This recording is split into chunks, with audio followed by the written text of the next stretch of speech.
Breaking news देख रहे हैं आप, आपके साथ मैं हूं किरण यादव। आज की इस खास डिबेट में हम चर्चा करेंगे कांग्रेस को लेकर। देखिए, कांग्रेस में अभी अंदरूनी कलह थमने का नाम नहीं ले रही है। कांग्रेस की तब सीडब्ल्यूसी की बैठक हुई थी, तब ये ऐलान कर दिया था कि 22 सितंबर को नामांकन किए जाएंगे और ये नामांकन 24 सितंबर तक किए जाएंगे और आखिरी 28 सितंबर तक नामांकन का जो पत्र आपने दिया है वो वापस ले सकते हैं। तो वही अगर हम चुनाव की बात करें तो 17 अक्टूबर को चुनाव होंगे और 19 अक्टूबर को काउंटिंग होगी। तो ये सीडब्ल्यूसी की बैठक में ऐलान किया गया और आपको हम बताते चले कि कांग्रेस में अभी अध्यक्ष पद को लेकर गहमागहमी मची हुई है।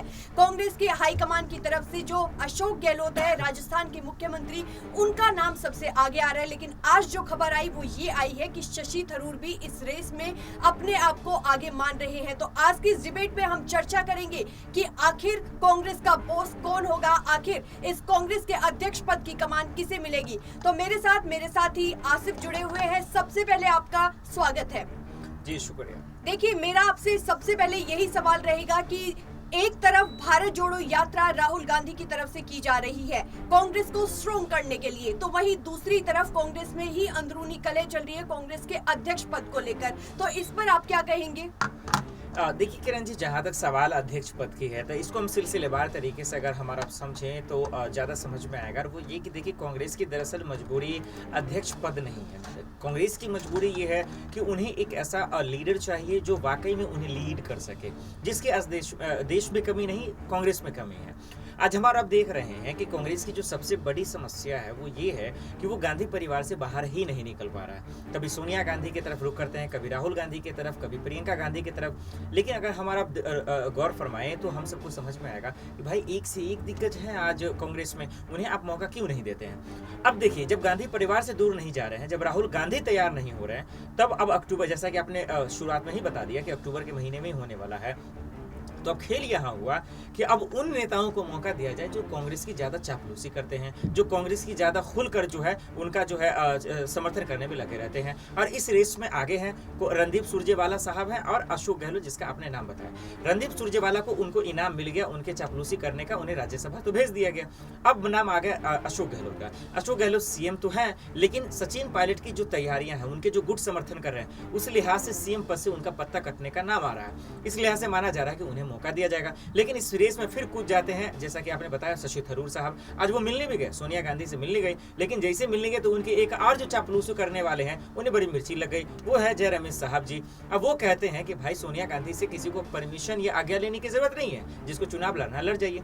ऐसे में ओवरऑल देखा जाए तो अब समझ में आ गया कि ये भाई प्रधानमंत्री का चुनाव नहीं हो रहा है जो इतना शोर शराबा कर रही है, एक पार्टी का चुनाव है। अब पार्टी के चुनाव में अगर यूनिटी होता, अगर एकता होता, तो सब लोग मिलकर किसी एक नेता का समर्थन करते। तो दरअसल सब के सब जो है अपने आप को चमकाने के लिए दरअसल ये इतना जद्दोजहद कर रहा है। खुद ही आप सोचिए ना, एक घर में अगर कोई तरक्की हो रहा है तो किसी एक को लीडर बनाइए और समझ में कामकाज में जुटिए। लेकिन दरअसल क्या है कि सब अपने आप को नंबर बटोरने के लिए कि आई एम द बेस्ट के चक्कर में दरअसल ये इतनी खिचड़ी पक रही है। और इसीलिए आज जो है इस रेस में कभी अशोक गहलोत तो कभी शशि थरूर तो कभी राहुल गांधी खुद ही नाव पे बैठ के नाव चलाते हैं और कहते हैं कि भाई जब चुनाव होगा तो पता चल जाएगा कि कांग्रेस का अध्यक्ष कौन है। देखिए, ये बात आपने एकदम सही कही। मेरा अगला सवाल आपसे होगा, जैसा कि आपने कहा कि कांग्रेस में एकजुटता नहीं है और उनके अंदर ही आपसी नेताओं के बीच में लड़ाई हो रही है। तो ऐसे में गुलाम नबी आजाद की बात करें, बीते ही दिनों गुलाम नबी आजाद ने अपना 5 पन्नों का इस्तीफा सोनिया गांधी को थमा दिया और उनकी तरफ से बड़ा कटाक्ष किया गया राहुल गांधी पर। उनकी तरफ से कहा गया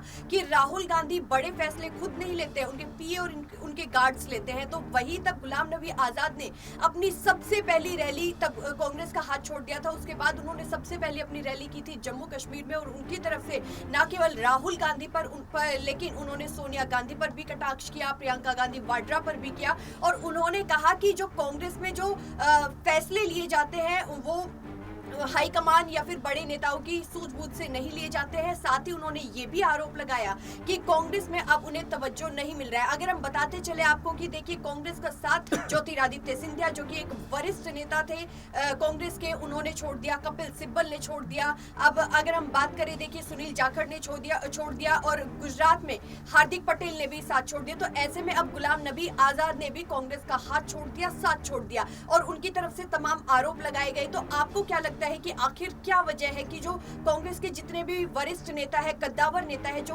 वो कांग्रेस का साथ छोड़ रहे हैं? देखिए इसमें कोई शक नहीं है, अगर साथ छोड़ रहे हैं नेता, देखिए उन्हें दो चीज़ समझने की ज़रूरत है। इसका मतलब ये नहीं कि कांग्रेस में खराबी है, इसका ये मतलब नहीं कि कांग्रेस के नेता खराब है। देखिए जो नेता जा रहे हैं उस पर हम आप अगर गौर फरमाए, ध्यान दें, तो हमें समझ में आएगा कि देखिए दरअसल वो पार्टियों के लापरवाही के वजह से इस्तीफा नहीं दे रहे हैं। वो दरअसल अपने आप को बेहतर करने के लिए, अपनी आगे के फ्यूचर राजनीतिक कैरियर को देखते हुए वो इस्तीफा दे रहे हैं। आपने जिन तमाम नेताओं का नाम लिया, उसमें से अगर एक दो नाम को लेकर अगर हम उदाहरण के तौर पे समझा सकूं, कपिल सिब्बल का ले लेते हैं, और अभी क्योंकि हाल ही में उन्होंने इस्तीफा दिया, गुलाम नबी आज़ाद, उनका ले लेते हैं। देखिए ये तमाम नेता थे, चाहे हार्दिक पटेल या सुनील जाखड़, चाहे वो फिर ज्योतिरादित्य सिंधिया हों, ये तमाम लोग मोदी जी को गाली देते थे, ये बीजेपी को गाली देते थे, ये कहते थे कि ये गांधी जी के विचारधारा पे नहीं चलते हैं, ये गोडसे के विचारधारा पे चलते हैं। तो चलिए भाई, एक चीज़ तो समझ में आया कि बीजेपी पार्टी ठीक नहीं है, बीजेपी के नेता ठीक नहीं है, उनका सोच ठीक नहीं है, इनसे समझ में आया।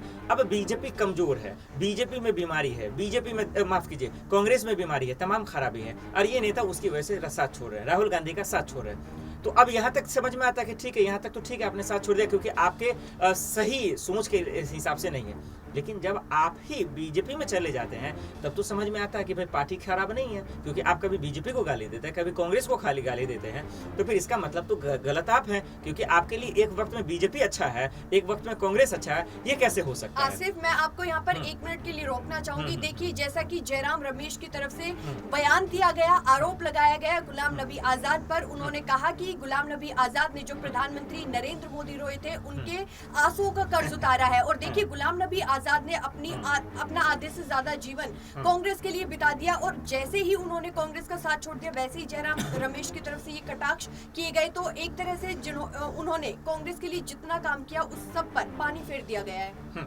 देखिए गलत क्या कहा उन्होंने? गुलाम नबी आज़ाद कह रहे हैं कि आज कांग्रेस में बीमारी आ गई है, डिजीज आ गया है, बहुत सारी बीमारियां हैं। तो मैं यही कहता हूं कि सर आपने तो 50 साल काम किया है उनके साथ, 50 साल में उन्होंने राज्यसभा भी भेजा, मंत्री भी आपको बताया, आप डॉक्टर बन के इलाज क्यों नहीं कर दिए? आप भाग क्यों गए?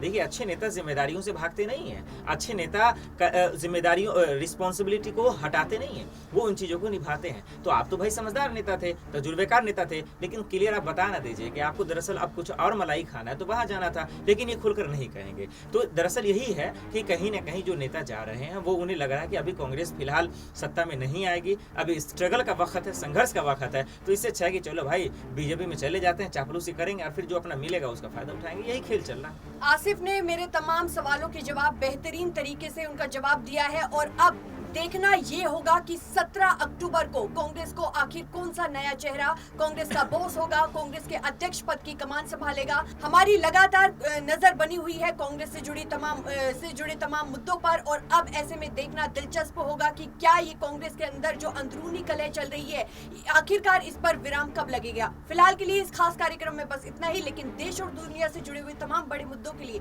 देखते रहिए नेक्स्ट 9 न्यूज। धन्यवाद।